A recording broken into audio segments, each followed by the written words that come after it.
Welcome to The Inside Track, our podcast series covering the immigration challenges encountered by businesses and employers today. My name is Grace Shie, and I lead Mayor Brown's global mobility practice.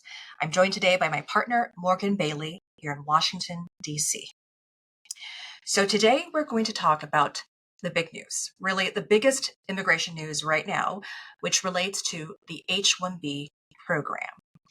So this visa program has been the subject of several recent announcements. Morgan, let's start with the President's proclamation that was signed on September 19th. What's the headline for everyone? Well, the proclamation imposes a significant fee, specifically $100,000 for certain H-1B workers. $100,000 per H-1B.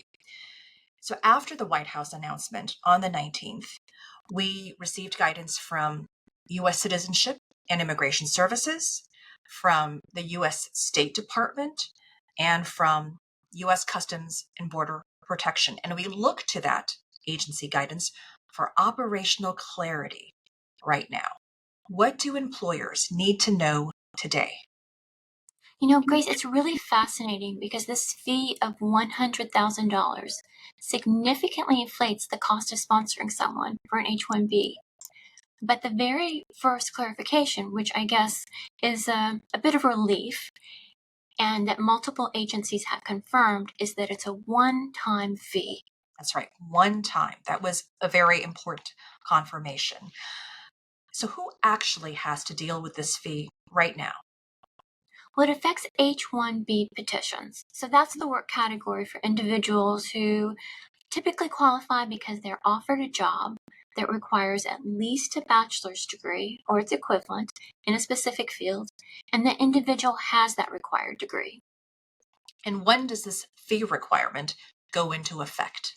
The agencies, USCIS and the Department of State and CBP, they were pretty clear on this part. It's prospective, not retroactive. But now there is some ambiguity. So the proclamation states the fee affects H-1B petitions filed on or after September 21st, 2025. So September 21st, that date is key. So what about individuals who are already here in the United States as of that date, or whose paperwork was in before that deadline? You know, that's a crucial point for them and for their employers. So if you're currently in H-1B status, or if the petition was already filed or even approved before that cutoff, then the proclamation doesn't apply. And the agency guidance that we received also says that H-1B visa holders may travel to the same extent as they ordinarily would. That's right, but they may expect some hiccups at the border. So minor delays are possible, you know, just because there may be some confusion on the ground among officers initially. So it's important to treat any interaction with the border officer like a job interview, you know, planning in advance, having your documentation ready, and being able to clearly and concisely respond to questions. The airport interactions will continue to be very important. So we have clarity on the date, not only the implementation date, but the fact that it relates to prospective filings as of that date, as well as who can travel after that date. But in spite of the guidance, you and I both know that there remain some unanswered questions about the proclamation. That's right. So one of the things that hasn't been addressed yet is waivers. So in the proclamation, the government mentioned that waivers could be possible for individuals, as well as for certain companies, or even for whole industries, but no details on how to request one. So we don't have guidance on the criteria or the process or timelines yet. And understanding the criteria for waivers will be important for employers who will be seeking waivers because of the inability to pay the $100,000 fee. So what about just paying the fee itself? If a company is willing and able to pay that fee right now for an H-1B, how do they go about it? So the government's still putting that into place. So at this time, employers can't pay the fee yet. Yeah. And of course, one of the things we're hearing with the introduction of this type of fee and at this level, we expect legal challenges, don't we? That's right. Some may pursue litigation, so we'll be tracking this issue very carefully. So, putting aside the new H-1B fee, the other headline that we're seeing is on H-1B rulemaking. We're aware of a couple of rules, so let's take them one by one. What's the first proposal on the table? So first, the Department of Homeland Security, so DHS, just revealed its plan to make some changes to the lottery itself. So to prioritize what they call high-skilled, high-paid workers over those at a low wage. So what do we know about the proposed changes? So basically, there will be an H-1B system favoring higher-skilled, higher-paid workers, but still keeping the door open for others. So the government wants to maintain opportunities at all wage levels, but perhaps the scales towards those top earners. So let's break down the mechanics. The proposed rule is centered around wage levels, of which there are 4. And we tend to think of level 1 as being for entry level for the occupation, whereas level 4 relates to the most experienced and the highest paid.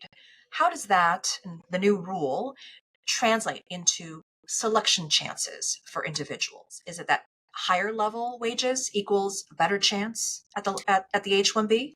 Yeah, that's right, pretty much. But so it is weighed quite heavily.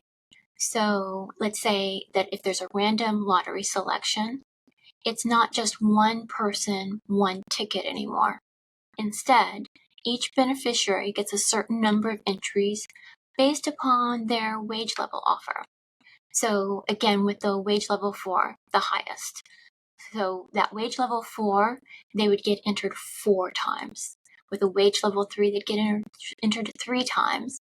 Level 2, twice. And level 1, they would just get that standard 1 entry. So this does shift the odds, moving away from a random selection where everyone has, say, using your analogy, 1 ticket, to a weighted selection where if you have wage level 4, you get 4 tickets, 4 entries into the lottery. What about situations where multiple different companies, multiple different potential employers file for the same beneficiary? If someone has multiple registrations filed for them, they don't get the benefit of the highest offer. Instead, they automatically are assigned the lowest wage offered across all those registrations. So that's a change. That's a notable change under the proposed rule. That's right. And so it actually hurts your chances. And how does this proposed rule apply to different locations? Because we all know that jobs have different wages based on location. So it's the same principle. So if the job spans multiple locations with different corresponding wages, the employer must use the lowest of those wages for the registration. Again, no cherry picking the highest wage there. Mhm. Then on another front, we're hearing that the Department of Labor is planning rulemaking to raise the prevailing wage levels. So that's the second rule. That's right. So the stated goal is to try and, quote, upscale the program. So why is the change, the proposed rulemaking under the Department of Labor, why is that change happening? Is there data that's being reviewed or that underpins the program and proposed changes? That's right. So if you look at fiscal years 2019 through 2024, the petitions for beneficiaries at wage levels 3 and 4, so those highest wage levels, they were actually the least represented groups selected. So it wasn't achieving that goal of prioritizing the highest wage earners or potentially the highest skills, according to the administration. So under this new proposed system, recognizing its early days yet, looking to be assessing the DOL, Department of Labor proposed rule, under the new system, what kind of shift are we expecting with respect to the H-1B? Well, the government anticipates that the chances for a wage level 1 position will actually decrease by about 48%, so nearly cutting it in half. Chances for being awarded an H-1B. So it would be decreased, and chances of being selected in the lottery for an H-1B would decrease by about 48%. And then on the flip side, the chance for a level 4 petition, that's projected to increase in terms of those chances of being selected by over 100%. So Wow. more than double. Yeah, because that's level 4, 4 tickets, 4 chances. Yeah. The overall signal is pretty clear. The H-1B program under the proposed rule will focus much more on high earners. And we also, within this mix, have the $100,000 fee that will be interwoven into the H-1B program as well. Well, thank you for joining us. We hope this discussion has provided clarity, new information on the many changes we are seeing for the H-1B visa category. And that wraps up this episode of The Inside Track. To our listeners and viewers, thank you for joining us.